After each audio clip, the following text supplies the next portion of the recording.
Estamos de volta com o nosso Mais Saudável nessa segunda-feira, dia 13 de março. Vamos começar a semana aí cheia de aprendizado, hein? Com o pé direito. Porque hoje, como eu disse no bloco anterior, nós vamos falar sobre o lábio leporino, que é uma abertura na região do lábio ou palato do recém-nascido. As fissuras, gente, elas podem ser unilaterais ou bilaterais. Para vocês terem uma ideia, em cada 650 nascimentos no Brasil, um bebê nasce com a fissura lábio-palatal.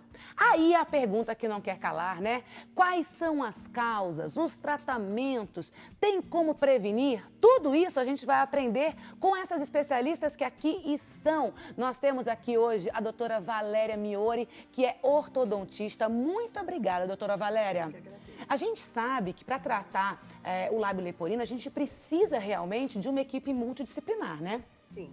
Nós precisamos de toda uma equipe que esteja voltada ao tratamento desse bebê ou desse adulto que nos apresenta no hospital com as suas sequelas e com os seus problemas, né? E tudo isso envolve uma equipe de cirurgiões, fonoaudiólogos, nós ortodontistas.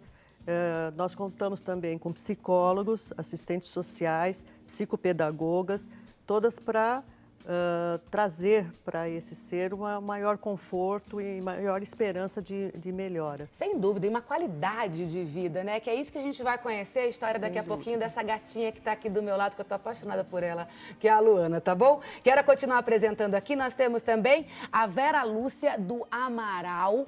Doutora, muito obrigada, ela é psicóloga, gente, e presidente do Hospital Sobrapar. É isso? É, Sobrapar. Esse hospital é uma referência quando a gente fala em lábio leporino, né? É uma referência em fissuras lábio-palatinas, que é o lábio leporino, e as anomalias, as grandes anomalias craniofaciais também. Perfeito. A gente vai conversar tudo hoje, desmistificar esse assunto também, porque tem tanta mitos ou verdades em relação a isso, né? Então, daqui a pouquinho a gente vai conversar com a senhora. Temos aqui também a fonoaudióloga, pela primeira vez. Muito obrigada e volte sempre a Anelisa Sabac, é isso? Isso, Anelise. Anelise, como a gente falou aqui com elas, a gente precisa, sim, de uma equipe multidisciplinar. Aonde a fonoaudiologia, ela age quando uma criança tem o lábio leporino? Ela age a partir das primeiras horas de vida. O fonoaudiólogo começa a atuar com essas crianças após o nascimento, imediatamente após o nascimento, visando recuperar as funções de alimentação. Perfeito. Uma vez que a criança que nasce com a fenda no lábio e no palato, ela tem dificuldades na sucção. Sem dúvida nenhuma. E temos aqui uma mãe linda, que parece irmã, viu? Não parece nem mãe, que é a Regiane Ferreira, que é a mãe dessa princesa aqui da Luana, de 10 anos. Gente, a Lu, ela já fez aqui 6 cirurgias para o tratamento de lábio leporino. Rei, eu quero fazer uma pergunta para você. Quando é que você descobriu? Foi logo quando ela nasceu ou na gestação você já descobriu que tinha algo errado aqui com a Lu? Não, foi quando ela nasceu. Ao nascer, aí eu descobri que ela tinha nascido com a fenda. Entendi. Lulu, deixa eu ver você. Tá linda. E aí, como é que tá? Como é que foi esse tratamento pra você? Foi bem. Foi bem? Você nem percebeu, né? Não. Passou desapercebido, foi isso? Foi. E agora você tá aí, ó, eu tô vendo que tá lindo o seu lábio, tá até de batom, tá toda cheia de prosa, né? Foram 6 cirurgias? Foram. E você foi pra todas assim, ó, valentona? Foi. Foi? Que coisa mais fofa. Doutora, me conta uma coisa. Em que momento da gestação que aparece, né, essa anomalia, vamos chamar assim, essa malformação do lábio? Precocemente, já os médicos que fazem essa medicina de imagem já conseguem detectar hoje em dia que a criança é portadora de uma fissura lábio-palatina.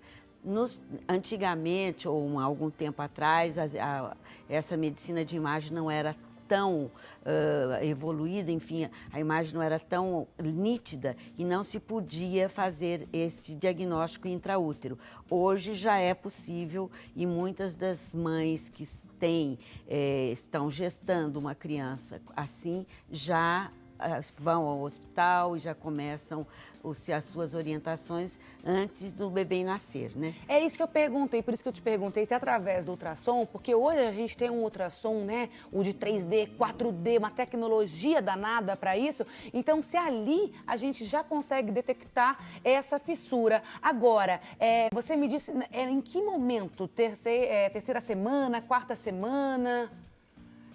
A fissura, ela acontece no bebê, na gestação, entre a quarta e a oitava semana de gestação. A partir do 5º mês gestacional, os ultrassons são capazes já de detectar principalmente a fissura na região do lábio, na região externa. Então, a partir do 5º mês de vida, já é feito com frequência esse diagnóstico. E como que ela pode se apresentar, essa fissura? Realmente só no lábio? Não, ela pode se apresentar só no lábio, sendo unilateral ou também sendo bilateral. E ela pode acometer o lábio e o palato, as duas estruturas, que é a forma mais comum, mais frequente da apresentação da fissura, de forma unilateral ou de forma bilateral.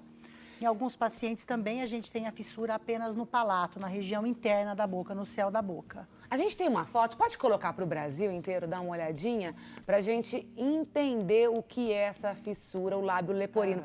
Aí, gente, o que eu vejo como leiga é uma ligação total, nasal com o lábio. Então, eu imagino, para alimentar essa criança é muito difícil, porque automaticamente ela vai, a sucção vai rolar por todas as áreas, correto? Correto.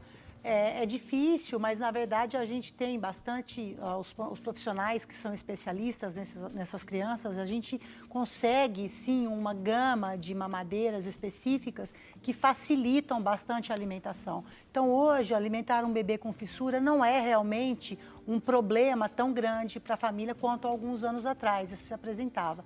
O que existe é um descompasso entre a sucção e a deglutição. Porque realmente é o que você disse, a abertura, a comunicação entre a região oral e a região nasal está presente nos casos da fissura que acomete o lábio e o palato. Rê, como é que foi para você, né? Ela nasceu cesárea ou parto normal? Foi cesárea. E aí, cesárea, o primeiro passo, lógico, é esse encontro entre a mãe e o bebezinho. E quando você viu essa fissura, o que você pensou? Nossa, eu entrei em desespero, chorei muito, mas aí já vieram os especialistas lá, já me entregaram o encaminhamento lá para Sobrapá. Aí eu já fiquei mais tranquila, já foi assim, eu só queria assim, tava em dúvida como que eu ia cuidar, como que ia, amamentar, porque ela não conseguia, amamentar no peito. Mas assim, dúvidas foram, depois que eu começou o tratamento, com 10 dias ela tinha de vida, fomos na Sobrapá, começou o tratamento, aí já foi tirada as dúvidas, ela já conseguia mamar, já tinha mamadeira específica para ela. Aí já foi indo. E aí você começou o tratamento da Lu com quanto tempo? Ela estava com quanto tempo? 10 dias. 10 dias? 10 dias. Bom, quanto mais precocemente a gente começar o tratamento, melhor é o resultado. Porque hoje eu estou vendo aqui a Lu, o lábio dela está ok. Agora, doutora Vera, psicologicamente falando, para as mães, enfim, os pais, muita gente ainda associa a questão dessa fissura com problema mental. E não tem nada a ver uma coisa com a outra, né? Absolutamente nada. Essas crianças são intelectualmente perfeitas, cognitivamente perfeitas. Elas podem trazer um pouco de dificuldade na aprendizagem escolar. E aí, por isso, nós temos, até por causa do comprometimento na fala e linguagem, né? E aí, nós temos também, na equipe interdisciplinar, as psicopedagogas, que se encarregam de dar um apoio escolar para que não haja esse problema na escola. Mas essas crianças são perfeitamente normais, intelectualmente normais, cognitivamente normais, afetivamente normais, socialmente. São crianças que nasceram com uma condição, que é a fissura lábio-palatina, e que bem tratada, no caso, desde os primeiros dias de vida, e com a família também sendo apoiada, porque o importante também é que haja esse apoio à família, para que a família possa apoiar a criança nesse tratamento, que é um tratamento, pelo que vocês estão vendo, um tratamento bem prolongado. Ele vai desde os primeiros dias de vida até a criança realmente completar os seus 18 anos e estar com toda a reabilitação completa. E essa criança, ela vai estar apta a se reintegrar na sociedade, a ser um indivíduo totalmente normal e adaptado, com bem-estar, com uma vida saudável, com empregabilidade, que é uma coisa extremamente importante, que ela está apta a ser um cidadão atuante e capaz de buscar a sua felicidade, integrado e saudável. Isso que importa para nós. Isso é maravilhoso. Vamos dar uma olhada numa foto? Pode colocar para o Brasil inteiro conhecer a Lu. Olha que coisa mais linda desse bebê. Ai, meu Deus do céu. Quanto tempo ela tinha ali, mãe? Nossa, ela já tinha uns 3 meses. 3 meses. E aí a gente vê que ela tinha uma fissura unilateral, é isso? Isso. Então a dela é assim, essa fissura unilateral, vamos dizer assim, ela é a mais leve? A mais leve é a fissura unilateral só de lábio. Tá. No caso da Luana, ela tem uma fissura unilateral lábio-palatina, que acometeu as duas estruturas. Mas ela é uma fissura que, como a doutora Vera bem disse, perfeitamente tratável, sendo acompanhada dentro de um centro de especialidades, é perfeitamente tratável. E a criança se desenvolve normalmente, tanto na parte de alimentação quanto na parte de fala, que é bastante importante para esses pacientes, a recuperação completa da comunicação. Perfeito. Agora, o porquê que acontece essa anomalia?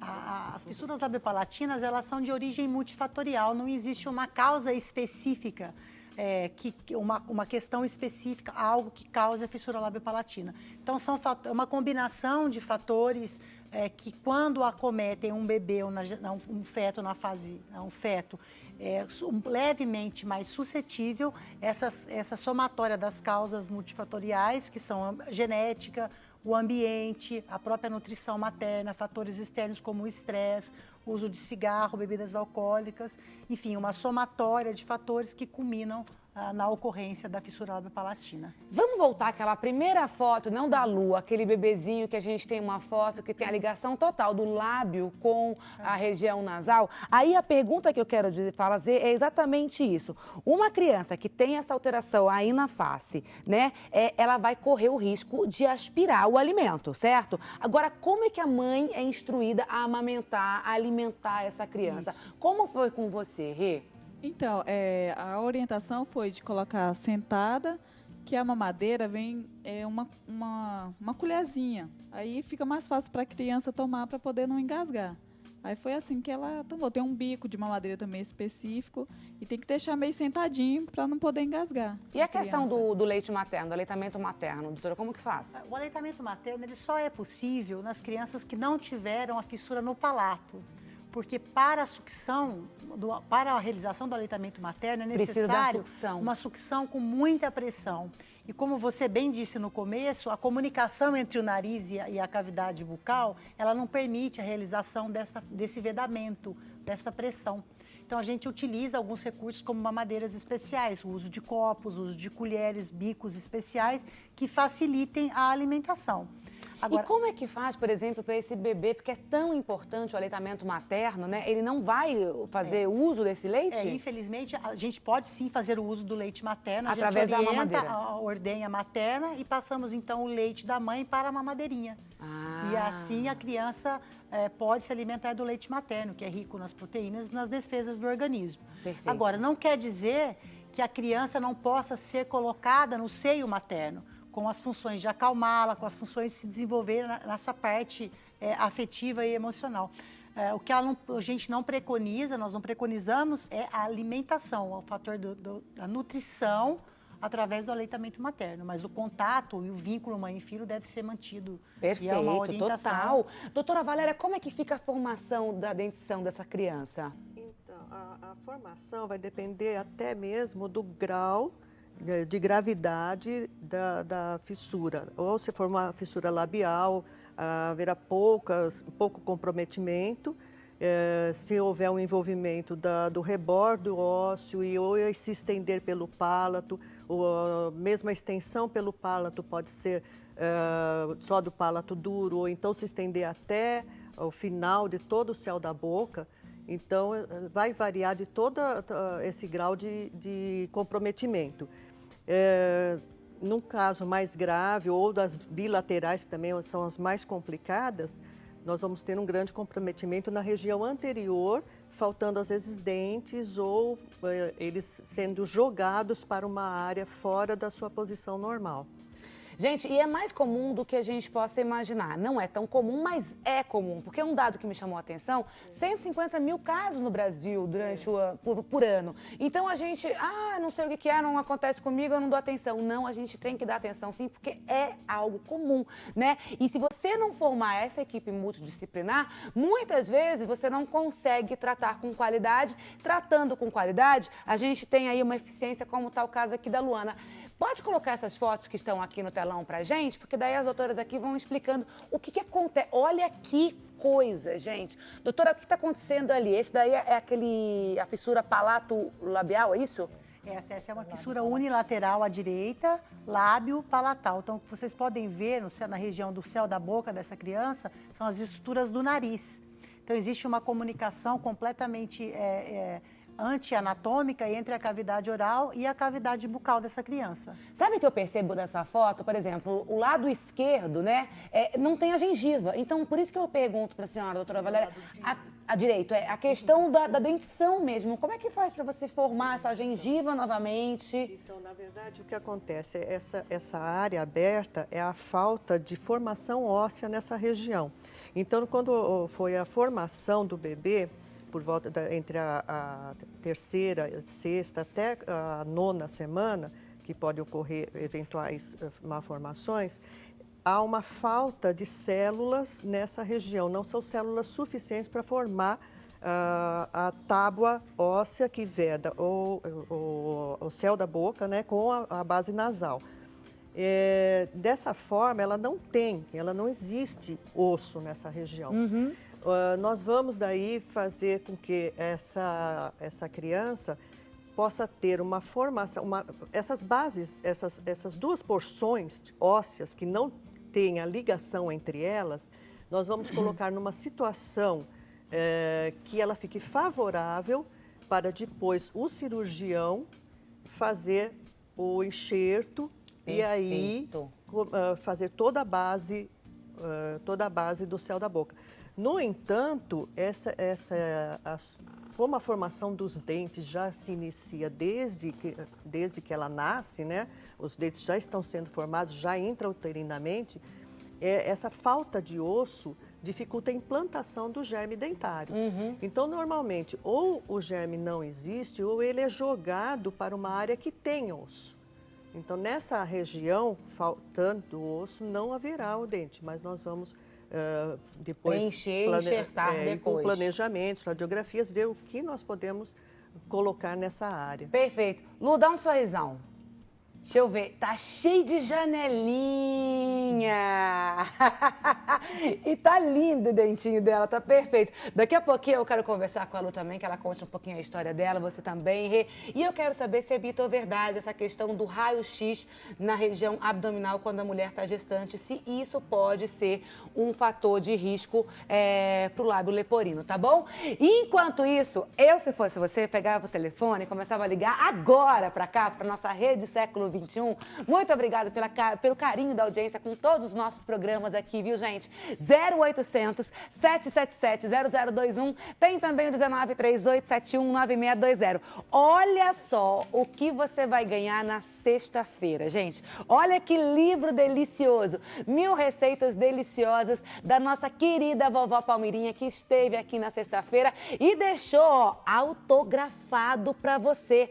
Tá aqui, ó. Vocês conseguem ver? Ó, um beijo da Palmirinha Onofre. Pra quem eu mostro? Tá aqui, ó. Um beijo da Palmirinha Onofre. Gente, é um presentaço. Ó, a grossura. Coisa mais linda. Vai chegar aí na sua casa na sexta-feira. Pra isso, pega o telefone que você conhece e liga pra gente, tá bom? Eu vou pra um rápido intervalo. Você não descola? Começo de semana aí, vamos juntos? Afinal, você sabe, né? Aqui a gente deixa você como? Muito mais saudável. Eu vou e volto voando. Me espera.